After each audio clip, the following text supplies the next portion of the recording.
morning, my honorable advisor. Thank you for the opportunity that you have given to me. My name is Agnes Kunayana and I'm from 9A. Will tell you a story about the tragic kingdom of Nepal in 2001. Well, Nepal is a country located in the Himalayan mountains region bordering China and India. Since 2008, Nepal has changed its form of government from monarchy to republic. In ancient time, there were many small kingdoms scattered in the territory of Nepal, one of which was the Gurkha kingdom.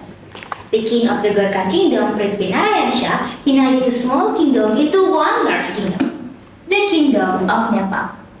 Later, King Prithvi Narayan Shah became the first king of Nepal and was called Maharaj Tiraj. Under the leadership of King Prithvi, the kingdom of Nepal was in its glory days. However, the glory did not last long.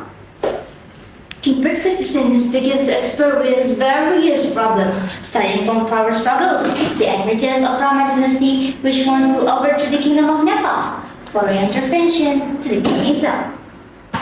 Nevertheless, the Shah dynasty was able to maintain its existence. Hundreds of years have passed since the kingdom of Nepal was founded. On January 31, 1972, the kingdom of Nepal was ruled by the ninth-generation king of the Shah dynasty, Birendra Bibikram Shah, who was born on December 28, 1945. King Birendra married a woman named Aishwara Rajya Devi Shah on February 27, 1970. From their marriage were born children who are the 10th generation. The first child named Prince Dipendra Bibikram Shah, the second child named Princess Ruti Bibikram Shah, their third child named Prince Niajan Bibikram Shah. Most attention is paid to the eldest son, who will one day be heir to the throne of the kingdom of Nepal. Prince Dipendra grew up under the watchful eye and security provided by King Birendra since childhood. He was trained in the use of firearms for self-defense. He also trained in warfare techniques by a special teacher, making him proficient in the use of firearms and had a penchant for collecting firearms. Prince Dipendra received a very good education. Starting from primary to secondary education at a prestigious school in Nepal, he continued his higher education at Eton College in England before going to Tribhuvan University for his master's and doctoral degrees. Moreover, Prince Dipendra received military training from the Gurkha Army Academy and pilot training from the Department of Civil Aviation. Well, although Prince Dipendra had many facilities and privilege, he felt lonely with lack of affection from his parents, causing him to have a harsh character and tend to get angry and physically violent and wish that his wishes were not fulfilled. Well, long story short, the prince had a need in England that required him to go there. He accidentally met a beautiful, independent, and very smart girl named Devya Nirana, who came from one of the most respected families in Nepal.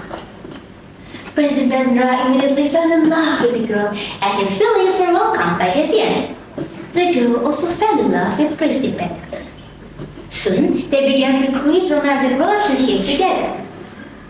During their harmonies of relationship, the prince suddenly received news from his parents, who asked him to return to Nepal because of the very bad political condition there. In this bad condition, I hope you come back sooner. If anything happens to me, only you can replace me. During his father's request, the prince reluctantly returned to Nepal, leaving his lover, Devya Nirana, in England. Arriving in Nepal, Prince Dipendra immediately included in various royal events. One of them was at an event before the meeting of the nuclear family of the Kingdom of Nepal. The meeting, which only contained the king, queen, and their children, took place quietly.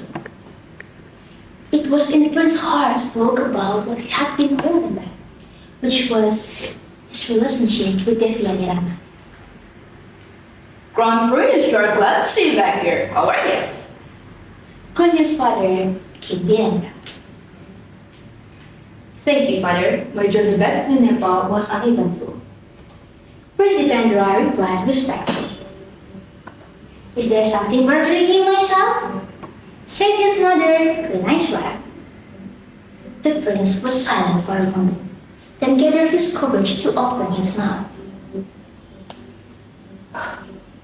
Father, mother, there is something I would like to discuss to both of you. Go ahead. Speak what is in your heart. Said his mother. I love a woman. She's a very good and independent woman. I really love this woman. With a look full of confusion, the king looked at Prince Dipendra's face. He was equally confused. Well then, who's that woman?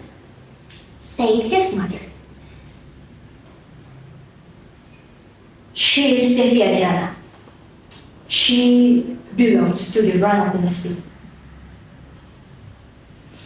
The king and the queen looked at Prince Dipendra's face with an expression full of confusion and worry. Devi Rana. Crown Prince, you must realize the consequence of this kind of relationship. This is not matter to be taken lightly. The prince looked steadily at his parents. Father, mother, I know the risks I'm taking, but my love for Devi is unavoidable. His eyes were full of confidence.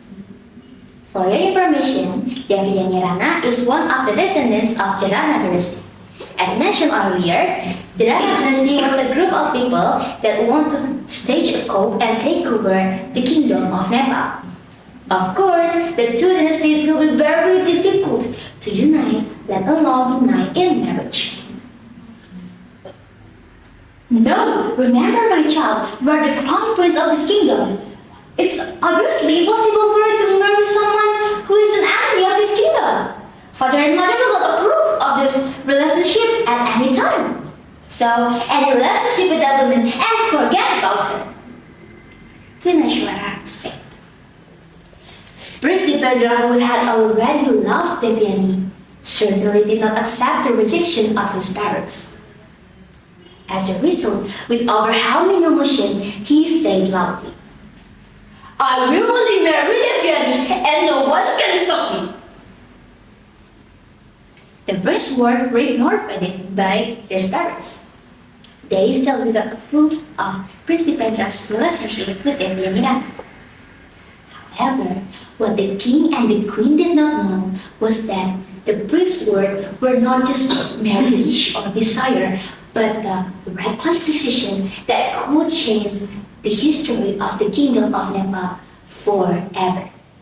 Well, in 2000, when Prince Dipendra celebrated his 29th birthday, he announced his plans to marry Devyani Rana soon. This caused such an uproar in the kingdom that his younger sister, Princess Ruti, immediately warned her brother not to continue to his plan to marry Devyani Rana. Most of the Nepalese royal family felt that Devyani Rana is not a girl worthy of Prince Dipendra. The stubborn Prince Dipendra stood by his decision to marry Devyani. In fact, in a fit of rage, he even swore at his family. If you still resist my relationship with Devyani, watch out before I kill you all. The frustration felt by the prince still lingered in his heart until it had reached its climax in 2001. On June 1, 2001, when the royal family of Nepal, of the Kingdom of Nepal, will hold the dinner banquet at the palace.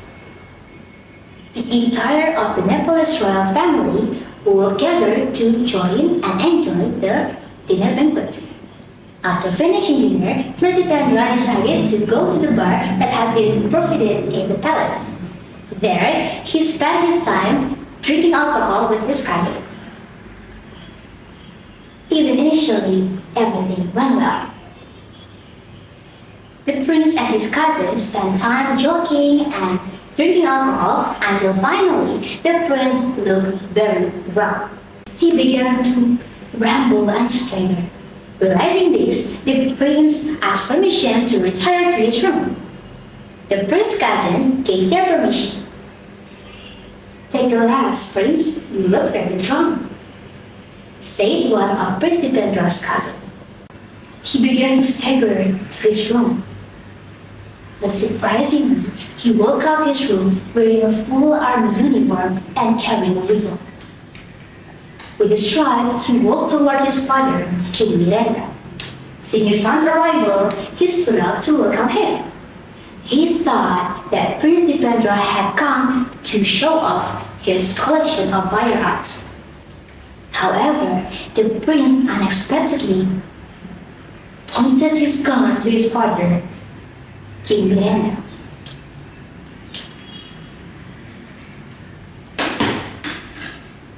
My son, without saying anything, he pointed his gun to his father and fired a brutal shot at him.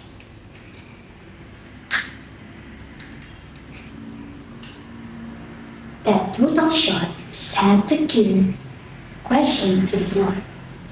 The guests were shocked, and before they could process what was happening in front of them, the prince quickly pointed his gun to them and fired blindly. In a short time, that shot immediately made dozens of people in the banquet room lying helpless, including Queen Aishwarya, Prince Nirajan, and Princess Shruti. Not stopping there, after seeing the people was lying helpless, he still kicked and shot them right in their heads to make sure that everyone was lifeless. After making sure, he unexpectedly shot himself. The royal guards, police, and soldiers were too late to prevent the massacre of the Nepal's royal family by the crown prince of the Kingdom of Nepal. They quickly evacuated the victims of the Kingdom of Nepal to the hospital. 9 out of 10 people, including King Birendra, Queen Aishwarya, Prince Nirajan, Princess Rupi, Princess Sakti, Prince Birendra, Princess Sarada, and Prince Jayanti, could not be saved. Only Prince Dipendra remained alive, but he was in a coma. With the death of King Birendra, who was a leader of the country, there was a vacancy on the throne. So the surviving Prince Dipendra was born to be the crowned king of the Kingdom of Nepal. However, Prince Dipendra, who are the 10th generation king of the Shah dynasty, passed away after being in coma for 4 days. Since the massacre, the throne of the Kingdom of Nepal has passed to the King Birendra's distant relatives, Gyanendra Bibikram Shah.